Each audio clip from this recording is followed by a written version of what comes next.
wasn't a fade. Didn't Hello. fade at all. I know, but they were treated to no image but you saying that wasn't a fade, which is, we're nothing if not professional here on this show. Welcome, everybody.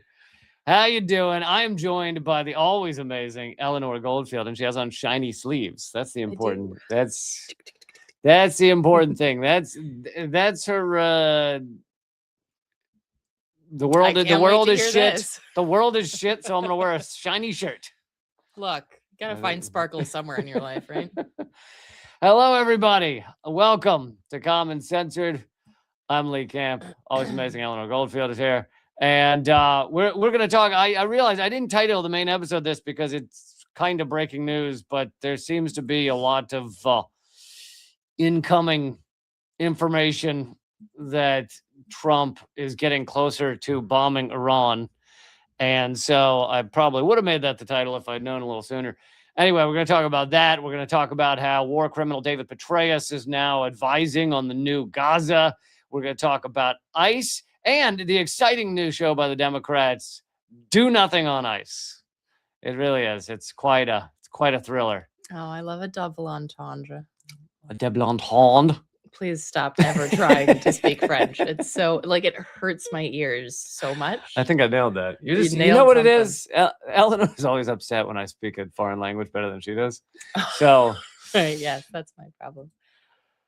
Please, everyone, click thumbs up, throw in a comment. Why not? But we're starting with this, and I really hope this is wrong. It would be wonderful if this is wrong. But Drop Site News is saying they have intel that Arab leaders are getting word to prepare for an attack against Iran. Senior U.S. military officials have informed the leadership of a key U.S. ally in the Middle East. I guess they're not allowed to say who.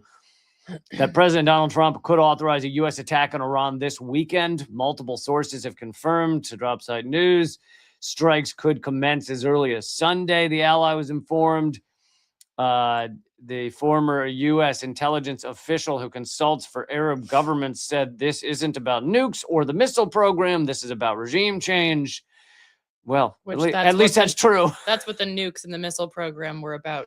Also, yes, the whole it was always about that. Everything was about regime change, and at the heart, it's about Israel and the petrodollar. But anyway, U.S. war planners envision attacks that target nuclear, ballistic, and other military sites around Iran, but will also aim to decapitate the Iranian government, and in particular, the leadership, the IRGC, a branch of the Iranian armed forces. The thinking in the Trump administration, according to the source, is that a successful strike on the Iranian leadership would be followed by Iranians returning to the streets to protest, leading to the overthrow of the government. I don't understand what they don't understand. When your country is attacked, people rally in defense of the country that's been attacked. And this is and always has been true. When you are attacked by the U.S. empire, you don't go, oh my gosh, hey, unless you're Machado. Oh my gosh, hey, thanks so much for bombing my country. What can I do for you? You rally in defense of your neighbors and friends who are being bombed. I don't understand why this is so, even abstractly, it's easy to understand, but it's also easy to understand if you look at any of the recent history of the United States. This is what happened every time that the U.S., Venezuela recently, Iraq, Afghanistan, this is always what happens when you invade or bomb a country. I think that is very true. It doesn't mean that they couldn't get that the U.S. Psychopathic parasites couldn't get some of what they want, which is what we're seeing with Venezuela so far. Venezuela has not technically been couped. The same government's still in power, but with a gun to their head, they are agreeing to certain things with the U.S. government. So it is possible the U.S. could get some, but it's also possible you end up in a nuclear war and you end up with the death of all humanity. So that's a possibility, but Trump doesn't care about that. I mean, he knows he's only going to be around for a couple more years anyway. So with his age, so why not go out in a blaze of glory, I think. Is his demented thinking, and I mean literal dementia. Thank you, Dan, for supporting the show. There's also Yeah. So sorry, that article concludes with 2 senior Arab intelligence officials tell Drop Site they have also received word that a U.S. attack could come imminently. Now, this could be more of Trump and his minions putting out kind of fake news into the ether, which is not that tough for them to do. And they'll know that Iran gets a hold of all of this, reads all of this, knows all of this. And it could be a bit of a fake out to get Iran to agree to certain other things that they're looking for. So that's a possibility as well. I did some coverage a week or two ago on how it seemed Israel did not want to strike Iran at the moment. They do ultimately, but they don't actually have enough missiles to stop Iran from getting through their tofu dome situation they have there. Tofu dome. So, however, like these people are so unhinged. I mean, that I'll give Trump credit for in one aspect of his military thinking. He is so unhinged and so unpredictable because he's so unhinged that you do think he could do anything. Like, you do think he could strike Iran despite the fucking fallout that would come. And I mean, strike Iran in a far larger way than the 12-day war that they had last year with Israel. You do think he could do that. I mean, he is so unhinged, and he doesn't actually care how many people die. I'm not saying any U.S. president has cared how many people die, but they seem to care politically if a lot of U.S. troops die. I don't think Trump actually, like, if Iran retaliates by bombing U.S. military installations in the region, which Iran did have the fucking nerve to put their country between our bases. They put their country between our bases. Do you have that map? You should look up a picture of that map because it's so, like, the visual aid on this is pretty amazing. I pulled it up last time I talked about this, I think. Let's see. You talk while I... yeah, and actually Rubio, Penis Wrinkle, Marco Rubio was talking about how it's a dam.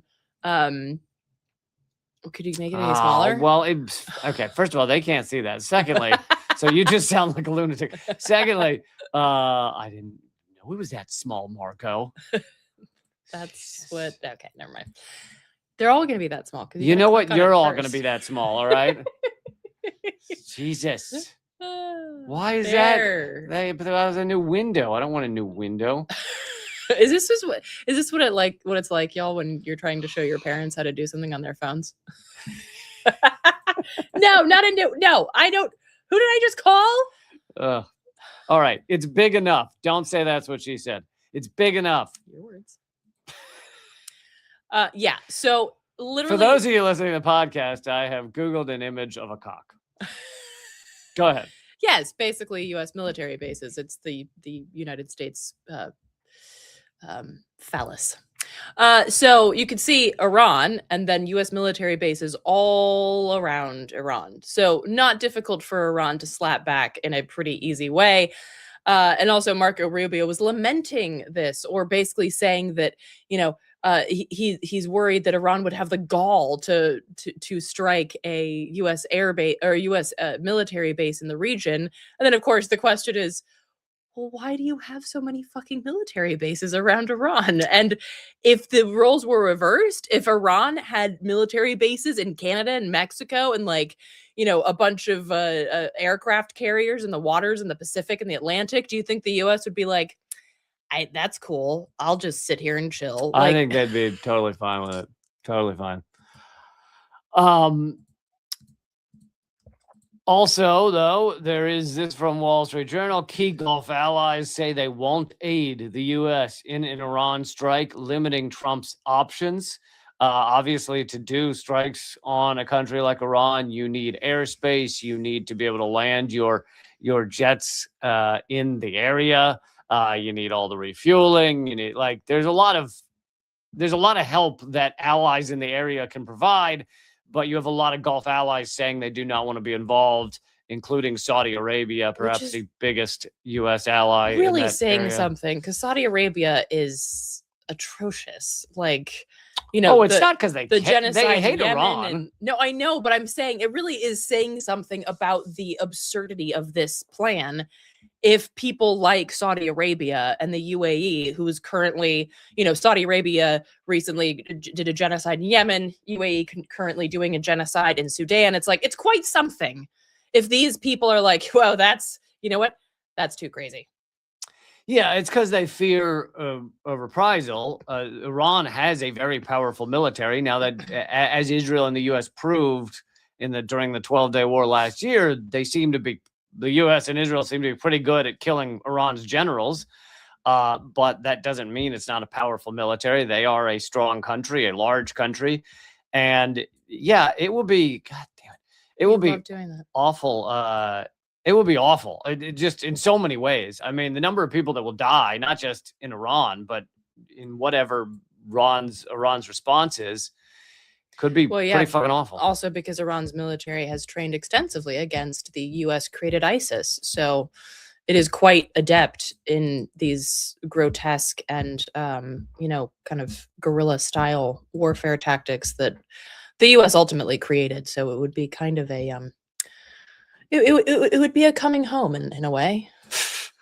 Iran, at least from one of their official Twitter accounts, responded to Trump in kind of a Trump-like way. Donald Trump did one of his like screaming tweets and fury, yelling at Iran, etc. And Iran said, last time the U.S. blundered into wars in Afghanistan and Iraq, it squandered $7 trillion and lost more than 7,000 American lives. Iran stands ready for dialogue based on mutual respect and interests. And then they say in all caps so that Trump can understand it. But if pushed, it will defend itself and respond like never before. So we'll see if maybe Trump understands something that's kind of written in his language, written in all caps, screamed across Twitter. Might work. All 99.9% of us want to do is like frolic in a field and drink wine and hang out. And yet we're at the brink of nuclear war again because of a few pieces of shit. Well said. I think that's very true. Thank you. A few pieces of shit who will murder countless people to defend the petrodollar. Thank you, Citizen Pendejo, for supporting the show. Mr. Goldfield.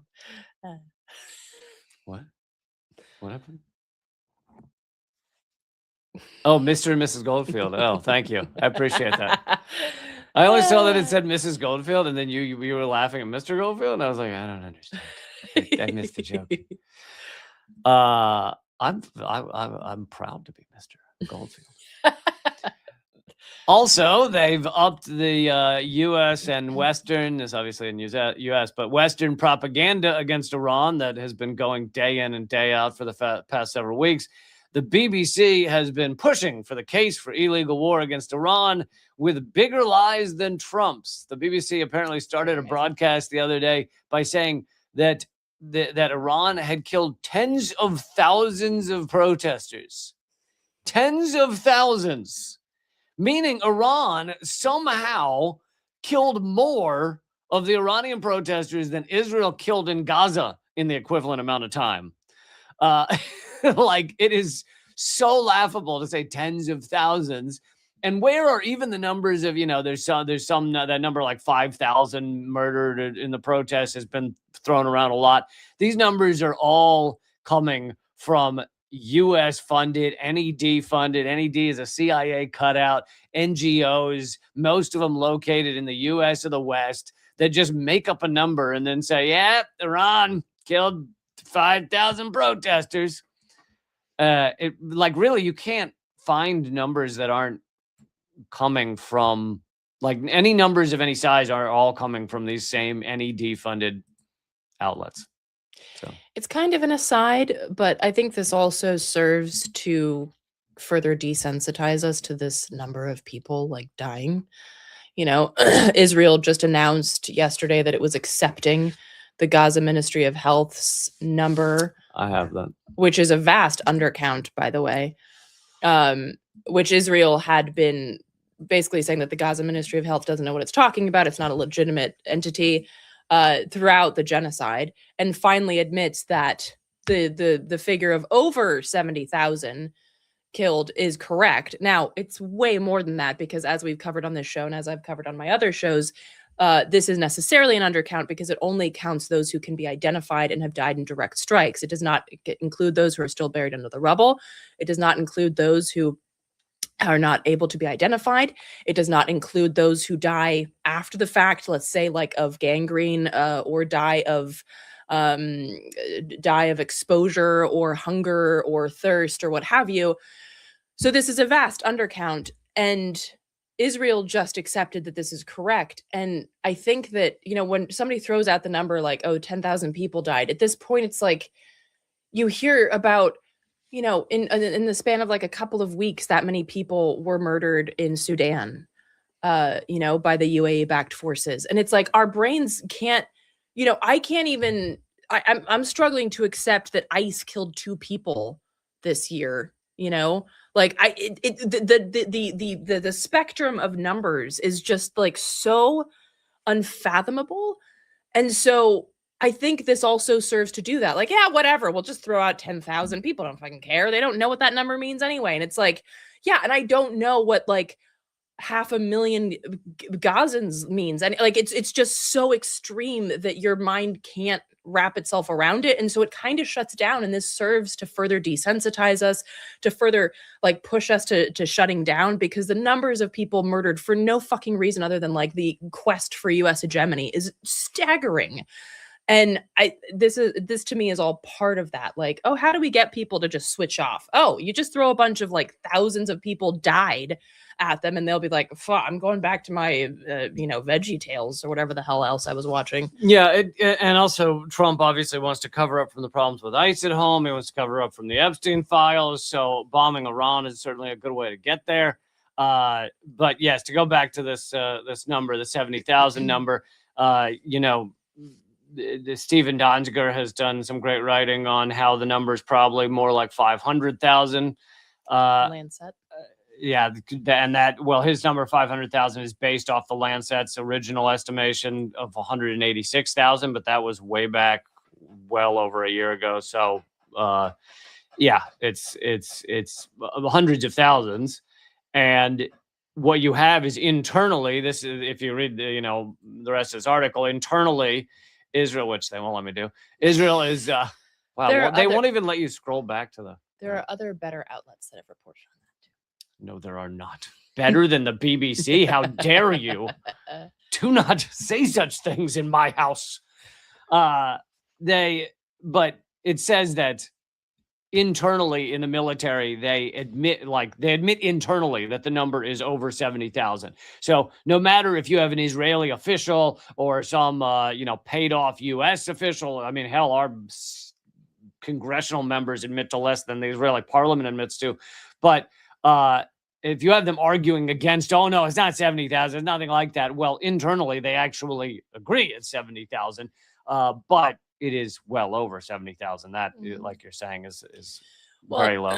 Another important aspect of this is the fact that by Israel continuously like saying that you can't trust the Gaza Ministry of Health, all of the world's outlets, like the corporate outlets, said the same thing. Like, well, they supposedly say it's this many, but they can't be trusted. The Hamas-run Ministry of Health, and basically suggesting that they can't count, right? They can't count their own dead. And now that Israel says, yeah, their way undercounted numbers are correct, is the media coming back and saying, yeah, so all those times that we said, like, that they weren't trustworthy either explicitly or implicitly, we were wrong? No, they're not.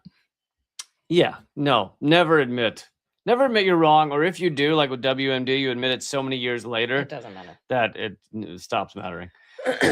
So on the same topic, but slightly moving on, David Petreaus, war criminal, and I mean, I think war criminal is fine. War criminal might be enough, but war profiteer, but completely corrupt. I mean, just in every way has just bottom of the barrel general. He was destroyed by the Rolling Stone expose that revealed him And after that, Michael Hastings' car was driven into a pole. He was the one that wrote the article on Petreaus. But anyway, here is Petreaus, who is now one of the key advisors on what they're calling, quote, New Gaza. Former CIA director David Petreaus, one of the godfathers of the modern doctrine of counterinsurgency warfare, last week had visited the U.S. military-run coordination center established in southern Israel to oversee the so-called ceasefire in Gaza. Go ahead. Yeah, I mean, instead of just reading from it, I think one thing that I want to point out here is that Petreaus is using this as like kind of a way to self-aggrandize and be like, hey, look at what I created. You should do the same thing. So he compared to what's happening right now in Gaza to the 2007 U.S. troop surge in Iraq. He presided over a massive escalation. Great. Yeah, hold on. He presided over a massive escalation of U.S. troops and the arming of local militias in Iraq in what became a brutal sectarian civil war. He's the former commander of U.S. Central Command, CENTCOM. He also dramatically expanded night raids and CIA and special operations missions inside Afghanistan. He was a key player in the expansion of U.S. covert warfare in Yemen and elsewhere in the Middle East and Africa before, wait for it, Obama installed him as CIA director. Okay. It's almost like I'm just going to let that hang there. It's almost like it's one ruling elite slime mold. Have you noticed that? Rather than two distinctly separate, very different people? Slime molds? Or parties? Two distinct slime molds. So he's basically saying that Israel should learn from the U.S. successes in Iraq. And he argues that what's central to this is the creation of gated communities, not what that sounds like. Yeah, sounds nice, doesn't it? With biometric entry points, identity cards, and constant patrols. So he's basically saying, hey, look at what I created in 2007 in Iraq. Let's take that and put it into Gaza 2026 with basically, as you've pointed out before on the show, this panopticon that's supposed to house 25,000 Palestinians. I don't even like the word house because it sounds too nice. Imprison 25,000 Palestinians, biometrically control them. You know, the amount of calories were already being tracked prior to October 7th, you know, so they were already living under this control, but now it is a far more restrictive physical control and a technologically very remarkably disturbing control with the biometrics and everything like that. And this is basically what he wants to create. And it's worth noting, by the way, that he works for now he works for a investment firm and private equity firm called KKR. So he also is hoping to make a bank off of this new Gaza. So he has financial interests, ideological interests, and of course the self-aggrandizing, look at what I created in 2007 in Iraq, which he should be in jail for. Like, he should be sitting at The Hague for this. But instead, he is uplifted and celebrated and then allowed to rinse and repeat, allowed to be like, hey, look at what this horror terrorist show that I created. Let's copy and paste that. It's kind of like, you know, like when there's a serial murderer and they haven't caught him, there's a big effort to like whole teams of people get together to find the serial murderer and imprison him. This is similar, except when they finally hunt down and find the serial murderer, they make him head of a program to oversee Gaza.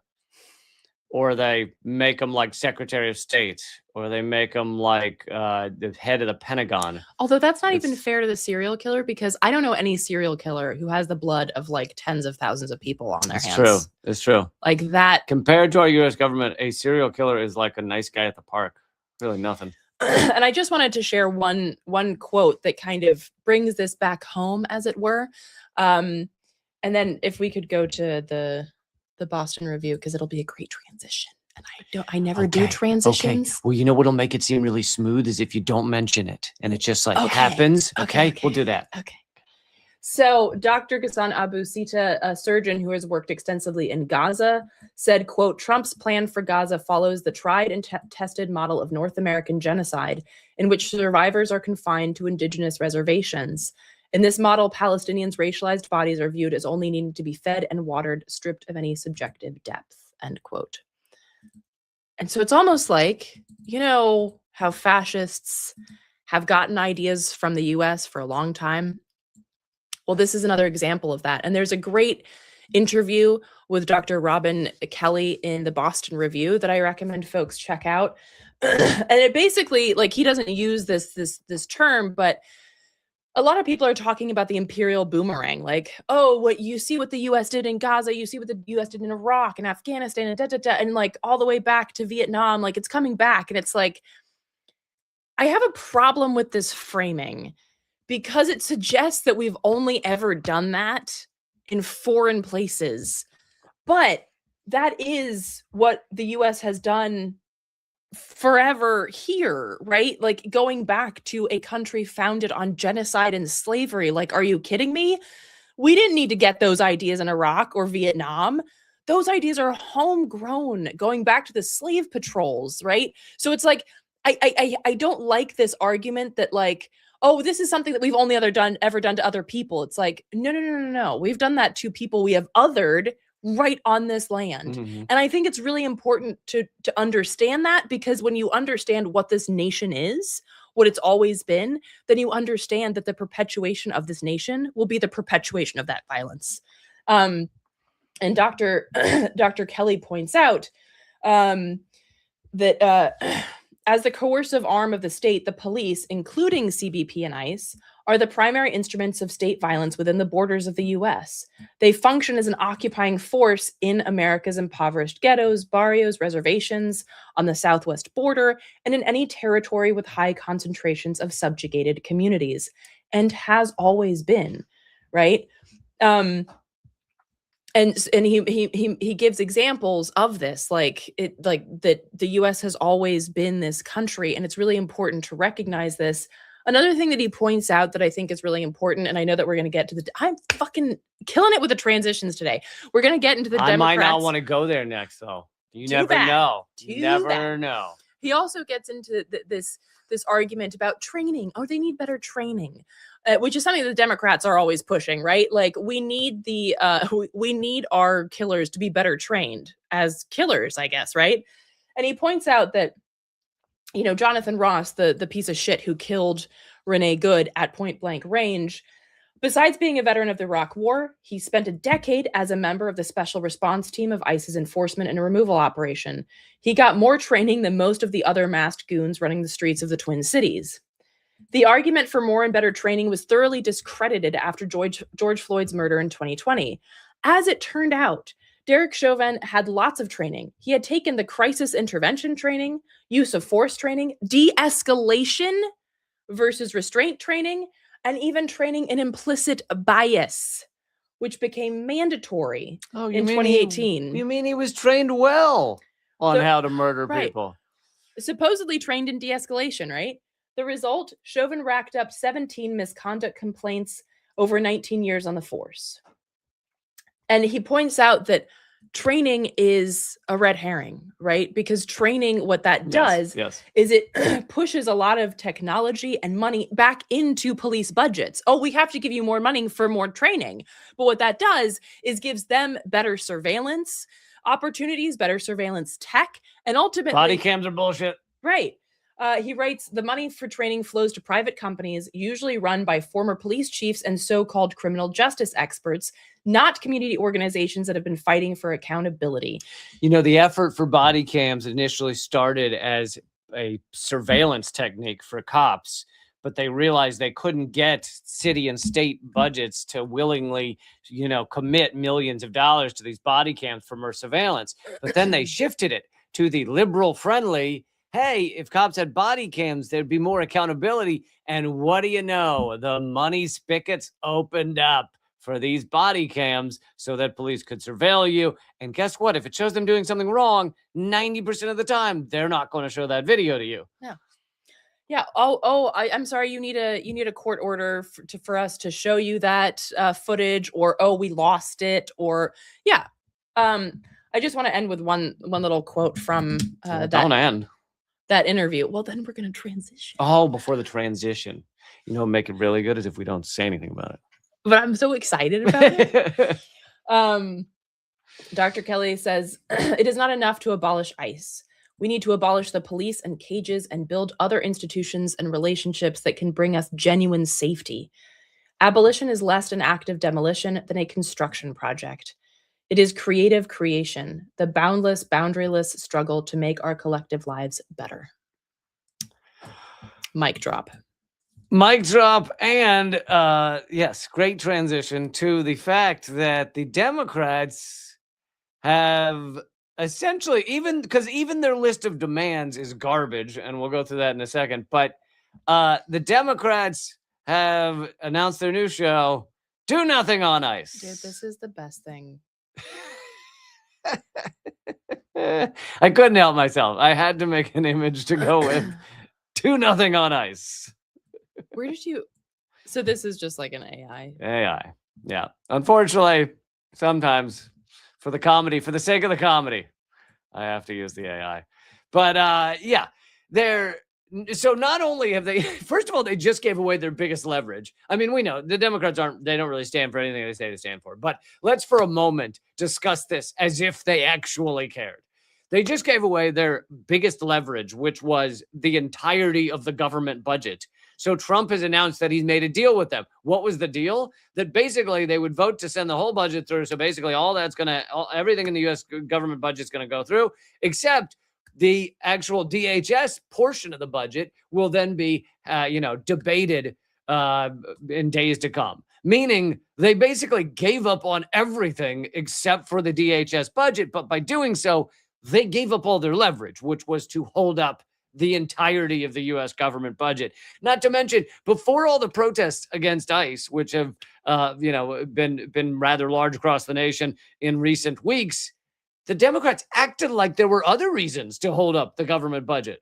But nope, they've thrown in the towel on everything except for DHS. But then we can even get into their list of demands. Well, there's three, basically, that they claimed. Well, let's see. I can put them on the screen while you talk about them. So by the way, if you want that Do Nothing on Ice image, because I think everyone needs it as a part of their life, it's on my Twitter, Leah Camp on Twitter. Is it on your Instagram? I haven't done that yet. But we'll get there. You should do that. I believe it's called the Gram. Or is it called Insta? I don't know. The three main demands that they were going to filibuster for. But now they would only be holding up the DHS budget with these demands.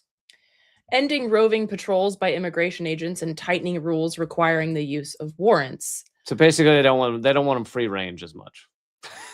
Which I don't know if it's vague on their part or if the press just doesn't have access to the actual language, but holy shit, that's vague.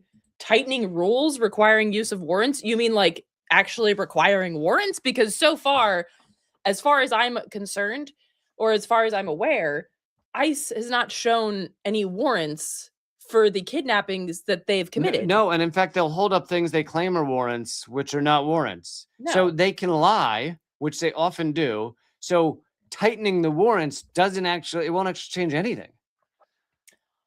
This is hilarious, considering what we just talked about with training.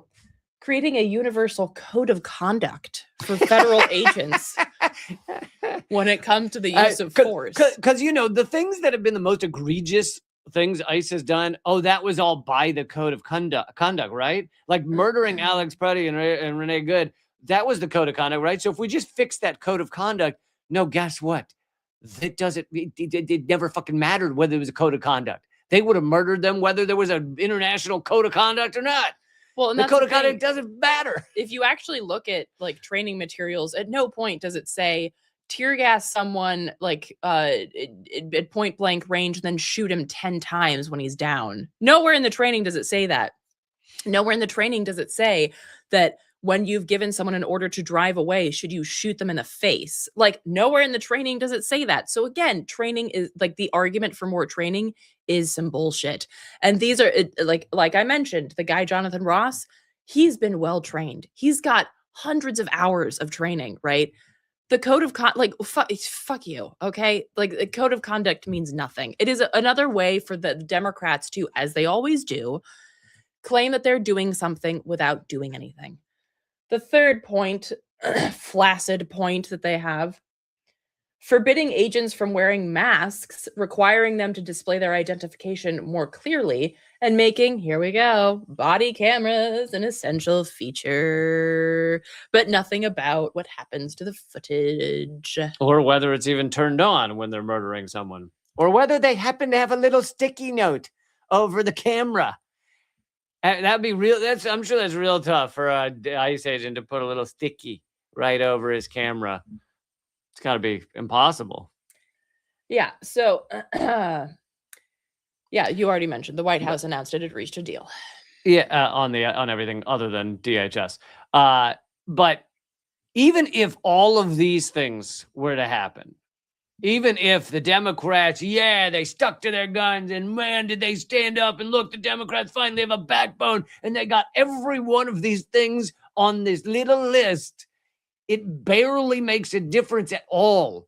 First of all, ICE should be abolished. It was only created in 2003. It should not exist. But beyond that, even if you got rid of ICE, you need to completely change the U.S. policing system, which I now have multiple articles up on my Substack about this. Really Camp on Substack, if you want to go look at them. But this is all part and parcel of U.S. policing, of the completely brutal and fascist U.S. policing. This is just a separate department, which Trump has more control over, so he can send them wherever he fucking wants in the country. So it's like, yeah, it does allow Trump an extra weapon in a way, but you could abolish ICE and it wouldn't stop the 3,000 Americans from being murdered by police. And yes, it is 3,000, even though they say it's 1,300 a year, because 55% are not actually recorded. Well, and as people have pointed out, why isn't one of their demands that ICE leave it, like Minneapolis, leave Baltimore, leave LA? Like, that it's not about whether they're free range, end roving patrols, get them the fuck out. What are they doing? What is Immigration and Customs Enforcement doing in Minneapolis? Like, what are you even doing there?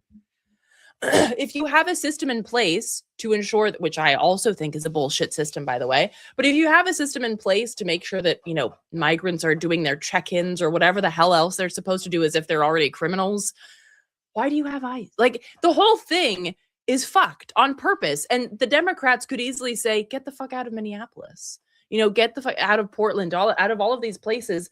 But no, they're not doing that. And again, abolishing ICE is like a mild position at this point, because ICE has existed. I mean, it's so young. I was already having my period by the time they were founded. Okay. And I'm not that old. So, to put it in perspective, sorry if that made some people uncomfortable. I mean, it's an odd kind of way to nail down time frame, but okay. If you are someone who has your period, that you base a lot of time on that cycle, my friend. Okay. A little insight into our world. So yeah, it's the Democrats being as weak as humanly possible in the midst of an issue that they could actually have, it could actually be very powerful for them because of the number of people across America who think ICE is doing wrong right now. It is the vast majority of Americans, at minimum, think ICE is not behaving correctly, and a large percentage think ICE shouldn't even exist. Yet here are the Democrats doing essentially nothing, asking them to don't walk around as much. Could you just stay in your car and not with the walking as much? Like, it sounds like an old lady trying to get someone off her lawn. But the reason is because they don't actually stand for any of the things they claim to stand for. They are also the capitalist class. They are also the ruling elite. It is us versus them. It is not them with us against Trump. It is the mega rich and the mega powerful against all of us. And, the divide and conquer has worked so well, and they're not going to stop now. Another point that is obviously linked to this that the Democrats could address but refused to because this was actually ramped up under Obama. The 287G clause, some people call it the 287G program, but it's actually like a clause inside of a larger document. And local outlets have reported on whether their law enforcement are engaged in this. But basically what the 287G program is it is a program that is a contractual collaboration between ICE and local law enforcement that basically turns your local law enforcement into ICE. And it ensures... It freezes it? Okay. See yourself out. And people might be saying, well, ICE and law enforcement are already working together, which is in many cases correct. However, the 287G program, for instance, gives law enforcement agencies financial incentives to do so and further entrenches this idea that there really is no separation, right? And as Dr. Kelly pointed out in that Boston Review, like a lot of people lose their shit over the fact that, Trump and the Posse Comitatus Act. But like we've always had a military force that has looked inward into the United States. It's just that now those lines are blurred even more. But so, for instance, as of ICE's own data, as of yesterday, the January 29th, ICE has active 287G agreements with 1,373 local law enforcement agencies across 40 states. And that is massive, right? These are contractual obligations and collaborations between local law enforcement and federal agents. So now when your local law enforcement knocks on your door, they could be acting on behalf of ICE. So this is a further blurring of those lines. And it's a further... cameras. Right? It's a further, marring of any kind of accountability and transparency because you might not even ever see an ICE agent, right? You might just see Bob, the local policeman or whatever. So this is something Bob. This is something that the Democrats could target. They could be like, you know what, bullshit. This is bullshit. Now, we're not going to abolish police, but holy shit, we can abolish them working with ICE. But no, they're not even going to do that. Did you want to talk about this? That's what I... Oh, that's what you just did. That's what I just did. Oh, you didn't pull it up, though. No, I didn't. Okay. I had notes on it. You bastard. I know. You're as bad as Bob. Okay, let's move. Well, before we get to the next topic, we got more coming up. I just want to say it would be amazing if you guys could join up and support this show. Throw us a beer a month. You can do that at realleecamp.substack.com. You could do it on patreon.com/leecamp. You could do it on Eleanor's Patreon, which is patreon.com/nope. You could do it on Substack would be better. Eleanor's Substack, which is take a drink of water right then. All right. Eleanor likes to make the I thought you knew. No, because mine's Real Lee Camp, which I know is not, yours is not real. No, because there ain't even a fake Eleanor Goldfield. EleanorGoldfield.substack.com. And she's all real. And then you got a dot in you got dots all over the place. You got a dot in your Gmail and stuff. I don't know what's going on. Okay. So EleanorGoldfield.substack.com. Anyway, point is, you might notice we're crazy suppressed. We don't have the corporate backers. We don't have the billionaire friends. It's basically you guys that keep this work going. My articles, Eleanor's work. So hope you'll join up at one of our Substacks or on our locals community. Leecamp.net is locals. And for everybody watching at locals, you are the best. You rock. Thank you for being a member. And also check out all of our podcasts. Eleanor is the co-host of Project Censored, which is up at projectcensored.org. And if you want to hear more about the topic I just mentioned, 287G, I had a great conversation this week with Dr. Austin Coker, who is a researcher specifically with regards to immigration. And that's over at projectcensored.org or wherever you listen to podcasts. And all the other podcasts are Common Censored, which is this one. And then my other show, which is Moment of Clarity on most platforms. And that's called Lee Camp Show on Spotify. And then the last one is my show, Government Secrets. I hope you will check those out. There's also a new Unredacted tonight. Just came out yesterday. That's at youtube.com/Moment of Clarity. Brand new episode. I hope you will watch it. Okay. Let's keep going, but before we get to the one you think we're going to, I just wanted to say real quick that Trump has announced who the new Fed chair will be, chairman of the Federal Reserve. He hates the current one, which he put into power, Jerome Powell. And of course, you should remember that this is the fighting amongst the elite. This is not like any of them stand for us. But Trump has nominated Kevin Warsh to succeed. And I think you have to say it that way. Jerome Powell as Federal Reserve Chair. Kevin Warsh. You gotta say it like you live in like an old grizzled Bostonite or something, putting R's in the wrong places. Kevin Warsh. I'm gonna go wash the clothes. Is a partisan opportunist whose stance on monetary policy would likely align with Trump's specific demands. It would be a monumental mistake to presume Warsh's current support for lower interest rates reflects a true commitment to the Fed's full employment mandate. And this is all, again, I don't want to act like, oh, the Federal Reserve would be our friend if Trump didn't put in his goon. If there were another goon there, they'd love us. No, they're still part of the ruling elite. They're still part of the empire. In fact, the Federal Reserve is basically created to save capitalism as it melted down. It's a private entity that gives billions of dollars to the owners each year. Anyway, it is this article at Common Dreams says Warsh is a zealot for you can't not laugh. Sorry. Right? No, you're right. Here's the thing. You are right. For financial deregulation, and is critical to note that financial regulation is key, yet often underrated responsibility of the central bank in order to save capitalism as it eats us all alive. And just a couple of more notes on Warsh. He embodies the corrupt self-dealing that defines Trump.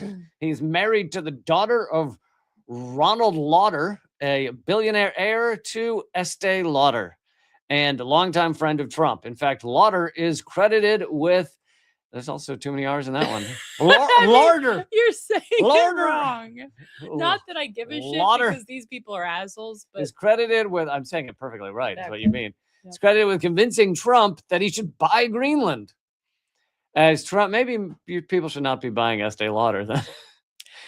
No. I mean, you shouldn't. As Trump ratcheted up his threats to forcefully seize Greenland, Lauder acquired business interests throughout the Danish territory. And then Warsh said, I will not put up with this. And Lauder was like, no, I'm think I'm losing thread. Are you?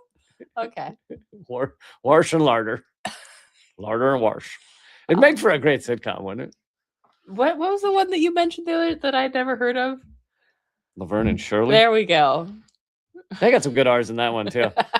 For those of you who missed it, we went on a long tangent several months ago of me pulling up Laverne and Shirley's opening theme song, so Eleanor would realize it was a real thing.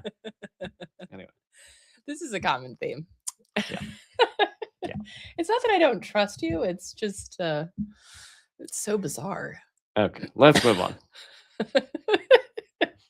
Okay. Oh my gosh, that person had a funny comment.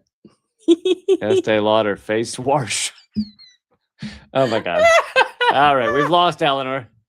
Oh, that was a good one. Does Estee Lauder have a ball wash? They are. They are a ball wash. They are a ball wash. They can't order me a ball wash. Oh man. Oh God. Okay. See, there's nothing better but losing the fucking thread to make war with Iran seem palatable. That's what I think. Look, we're all gonna die in a nuclear winter, so you better laugh while you can. Laugh while you can. Oh, the revolution will have laughter because we'll all be washing our balls.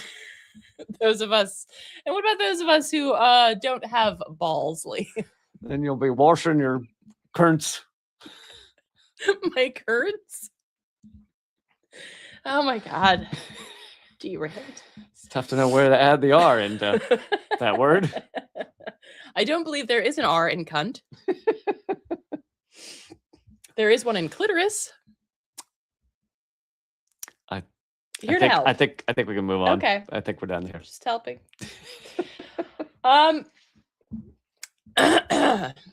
Now on to something unrelated. Researchers are raising alarms over unexplained pauses that have interrupted dozens of U.S. federal health surveillance databases covering vaccinations and overdose deaths. So this is part of Trump's ongoing attacks on information in general, right? Whether that be news, whether that be, education, places of higher learning, and of course, databases. Just strike them entirely from... How many Egg McMuffins he eats a day? So, so many databases, so many researchers on, that cover things that are vital, like the fact that a lot of the United States is water insecure. Like that kind of research has been attacked and basically can't continue. So now we don't have that information, even though not having that information doesn't mean you're not water insecure anymore, right? Like that's not actually how knowledge works. Yeah, and it's like it's similar to his war on the Bureau of Labor Statistics. Is basically he thinks if we don't know how many people are unemployed across the country, I mean, he's partially right, then it looks better for him. But of course, that also means those workers get fewer benefits and money doesn't go to them as they're unemployed. So during 2025, nearly half of 82 routinely updated databases managed by the CDC experienced delays or total cessations of new data. And this obviously has issues with how clinicians, administrators, professional orgs, and policymakers decide what to do. For instance, the fact that there have been a bunch of measles outbreaks in the United States recently. If we're not studying this, if we're not researching this, if we're not allowing that information to be shared and documented, it doesn't stop it from happening, right? Just because you're no longer counting overdose deaths doesn't mean that people aren't ODing, right? Like that's not how science, that's not how real life works. But this is a way to attack knowledge and information to basically give Trump immunity and to say like, well, you don't have any data on that. So like, come at me, And of course, also it's part of like this larger anti-intellectual like information and knowledge are the enemy, right? Trump has said very explicitly, like, we like dumb people. Like this is Trump's anti-science. Trump and RFK's anti-science. And luckily, it makes for some fun press briefings, like the one where he said Tylenol causes autism, and then a week later they said they did such a big thing with like a big banner in the Oval Office says, "Yeah, Tylenol causes autism." And then like a week later, you can look up the headlines. They backtracked and said, "Oh, well, it doesn't really cause autism." It's like, you just had a big, like, fucking quinceañera in the Oval Office about how Tylenol causes autism. So the affected CDC databases collect information from hospitals, research centers, and other sources to monitor dangerous situations like infectious disease outbreaks or upticks in drug overdoses to assist and guide local authorities. So, for instance, if you're dealing with a lot of drug overdoses, for instance, from fentanyl, which is absolutely like batshit crazy and can kill people in a matter of minutes, you'd want to know that as a local, I don't know, community member, but also as a local policymaker. Okay, what can we do to ensure that we're addressing this? Now you're not going to have that information available. You're not going to have information available whether somebody with measles was treated in a hospital, like shit that needs to be addressed so that you can keep your community somewhat safe. But that information is now dark. Yeah, which basically just leaves all of us living in the dark ages. Oh, look at that. Which actually look is at a that. total Nah, don't misnomer, ruin my. That was a beautiful line I had there. Dark ages weren't dark. Okay. Not ruin my beautiful lines. I'm sorry, but it's I had like 2 this whole show, and you shat on them. I don't know. I think the Warsh was pretty good. Although the Estee Lauder face Warsh was the best.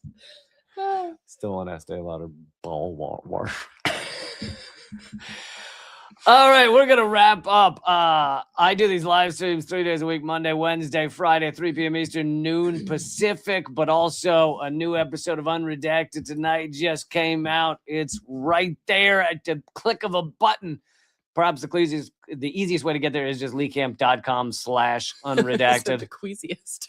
The queefiest way to get there. I said queasiest, you shit. I know you did. Oh my God, you are really stuck in the nether regions right now. Such a 12-year-old boy. You're the one with your clitoris joke. I think you're stuck in the nether regions. I was just pointing out that cunt doesn't have an R in it. You cunt. You're really trying to get this demonetized. Thanks a lot for that. Appreciate it. You said fuck. Eleanor's mission of demonetization. Also, why can't you say that word? I don't understand. Look, you can't even. You can't even. I was going to list the other ones. No, really. Anyway. All right. I hope you will support our work over at realleecamp.substack.com or eleanorgoldfield.substack.com. I'm not going to list all the others. You guys rock. Be well. I really hope we don't fucking bomb Iran. I hope we see you next Friday and we're not all trying to find a bunker and some canned tuna. Yeah, get canned tuna. That's important. And you'll actually see me on Monday, assuming I'm not in the bunker. All right. Later. Have a great weekend.